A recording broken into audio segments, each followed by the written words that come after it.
কিতারে বন্ধু অতদিন পরে দেখি আমার কল দিলে কিতা দরকার? আর শরম দিস না রে বন্ধু। আমি না বুঝিয়া তোর মন কত কষ্ট দিছি, আমারে তুই মাফ করে দিস।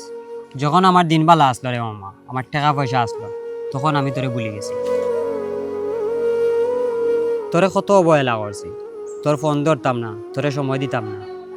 আসলে রে মামা আমি মানুষ চিনতে ভুল করছি। ইতা কিতা ফাগলাই মাত মাতস বে?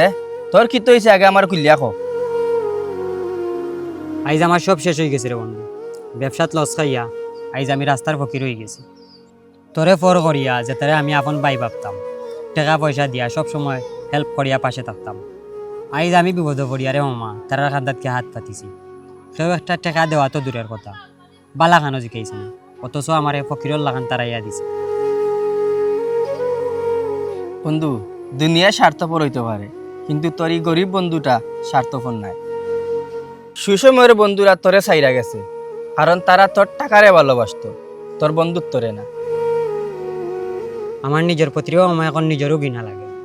আমি তোরে কত কষ্ট দিছি, কত অবহেলা করছি, আর শেষমেশ আইয়া তুই এখন আমার পাশে দাঁড়াইলে।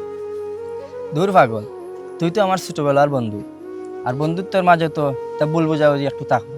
তুই যখন সুখে আসলে তোর চারিপাশে শত শত মানুষের ভিড় আসিল, তখন আর আমার দরকার আসলো না। আজ যখন তোর চারিপাশ অন্ধকার, তখন তোর ছায়া হয়ে তোর পাশে দাঁড়ানি দায়িত্ব হইল আমার।